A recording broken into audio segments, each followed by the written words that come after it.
This story comes from a book called Cold Case Christianity for Kids, which is written by a real-life police detective by the name of J. Warner Wallace.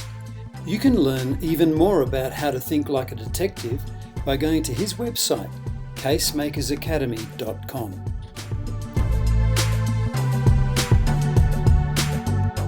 You and Daniel decide to pay Daniel's big sister Lacey a visit. Lacey is 10 years older than Daniel, and Daniel remembered that Lacey attended Livingston School many years ago. So it's time to show her the skateboard and see what she remembers. "I've seen it before," says Lacey as she looks at the skateboard. At least I think I have. Moses Singleton, she recalls. Moses was 3 years older than me, and I think he had a board with big wheels like this one. He was very tall and always wore black board shorts. He moved away from this area about 5 years ago. Excited, you and Daniel pay another visit to Mr. Martin at the great skate shop. "Moses," he says, "I didn't know they had skateboards back when Moses was around." You all laugh as you imagine Moses in the Bible wearing board shorts and riding a skateboard. Mr. Martin looks serious again. Just kidding with you guys. I think I know the guy you're talking about. He did wear black shorts and his board had big wheels, but he wasn't very tall, so I don't remember him like that." You and Daniel are a bit confused as you update Jeffries in the next lesson. "Our witnesses don't seem to agree," says Daniel. "Mr. Martin's description of Moses seems to be different to Lacey's description of him. We're not sure what to think." Jeffries rubs his chin for a moment, then says, "Let's talk about witness testimony today. I've been working with eyewitnesses for over 20 years, and if there's one thing I've learned, it's this. Eyewitnesses never agree entirely. That doesn't mean they're wrong or lying. Here's a question for you. How tall was your sister 9 years ago, Daniel?" "Oh, she was much shorter. She always says she got her growth spurt after..." And then he suddenly realises something. "Wow, I didn't think of that. Moses might have seemed really tall to her back then because she was shorter. And to Mr. Martin," adds Jeffries, "Moses might not have seemed very tall at all. It really comes down to the way people see things. And everyone is different, so they sometimes see the same thing in a different way. It's our job as detectives to put all the statements together to get to the total truth." Detective Jeffries turns to the whiteboard. "There are 4 questions we need to ask to find out if a witness can be trusted. Number 1, were they actually there? Because if they weren't there, they are not a witness. Number 2, can we confirm what they say in some way? Like, does it match the evidence we've already got? Or does it agree with some other witness? Number 3, have they changed their story over time? We have to figure out if they've been honest with us and accurate, or if they've changed their story somehow. Number 4, do they have any reason to tell a lie? Some people may have something to gain by telling a lie about someone else, for example." All right, that's it.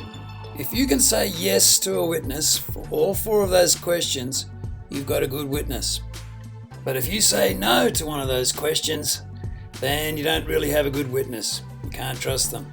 If they weren't there, or if you can't prove or confirm what they say with some other evidence, or if they change their story over time, or if they have a good reason to lie, like they want to get rich or famous or something, or they want to take revenge on the person, then you can't trust them either.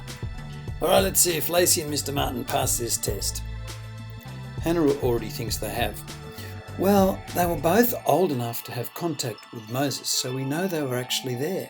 And Mr. Martin's description of Moses' shorts seems to match the description given by Lacey, so that confirms her story." Jason adds, "And there's no reason to think they've changed their story over time or have any reason to lie to us, so they must be reliable witnesses."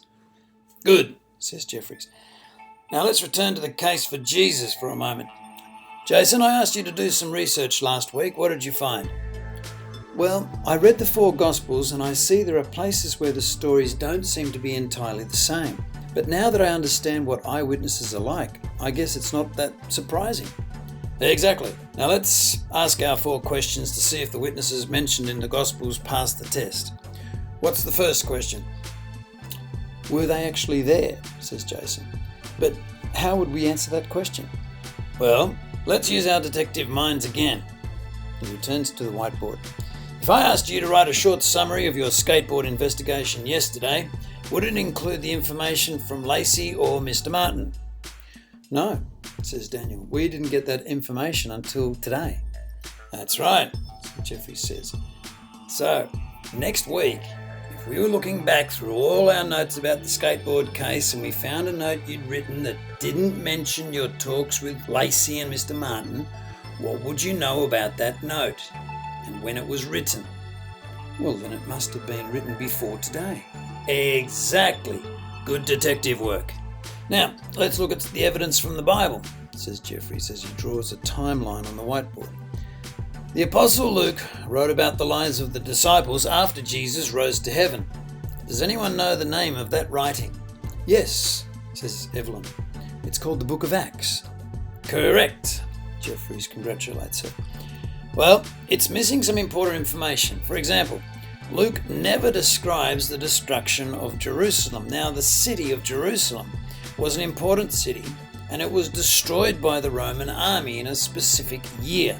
Luke says nothing about that. He also says nothing about the death of the most important people in the book of Acts. The Apostle Paul, the Apostle Peter, and the Apostle James, Jesus' brother. He mentions how other people die, but not these incredibly important leaders. He starts to draw on the board. All right, so we can see here, we know that all of these events occurred between 61 and 70 AD. And yet Luke doesn't mention any of them. Now think about your summary of the skateboard investigation yesterday. You wouldn't have written about Lacey and Mr. Martin talking because those things hadn't happened yet. So why do you think Luke left this information? He pointed at the deaths of Peter, James and Paul and the destruction of Jerusalem. Why do you think he left these out of the book of Acts?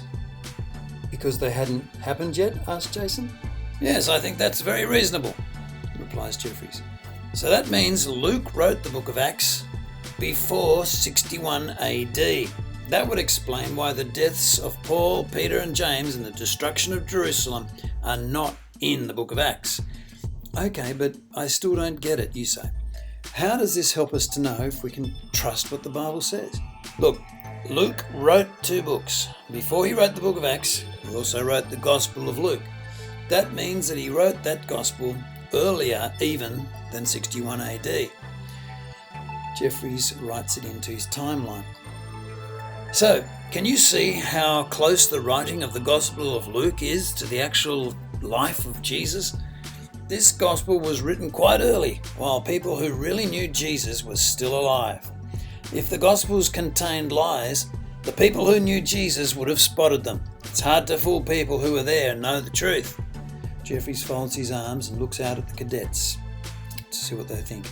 Wow, says Daniel. That was a lot of work just to answer question 1 and show that Luke was there, but is there any other evidence that supports his story that shows we can trust what he and the other gospel writers say? Yes, okay, let's look at question number 2, which is, can we confirm what they say by other evidence? Well, in the case of the witnesses of the gospel, yes, we can. For example, people have been digging around all the places mentioned in the Bible for hundreds of years and discovered many of the cities it talks about. Is that like archaeology, you ask? Yes, and there's more. We've also found many documents that are not written by Christians that also talk about Jesus and his miracles. We found various objects like jars with crosses on them from before 67 AD that show there were followers of Jesus around while witnesses were still alive. We found Peter's house with inscription that mentions the Apostle Peter. We found other proof that things written in the Gospels were true, like the names of leaders at the time and other events, like even the darkness that happened at the time Jesus died is mentioned by other people that are not Christians. It's all quite interesting, and when you're older, you might like to study it some more. But how do we know if they weren't lying about, the resurrection? Asked Jason. Jeffries comes and sits on the table. Let's jump down to question number 4. Did the authors have a reason to lie? What would they get for their trouble? They ended up dying for their claims, and there isn't any evidence they got rich or successful or even popular. Many of them were put to death for teaching about Jesus, but none of them ever changed their story. Jason was almost convinced, but asks another question. Okay then, what about the question that you didn't answer? What about question 3? How do you know the story of Jesus wasn't just changed over time? Maybe the first version didn't even contain all the miracles I read about last week. What if those parts were added later by people who did have something to gain or did have a reason to lie? Everyone in the room goes quiet. Says Jeffries. Now you're starting to think like a real detective. I'll help you answer that question the next time we meet. That's it for today, everybody. See you next time.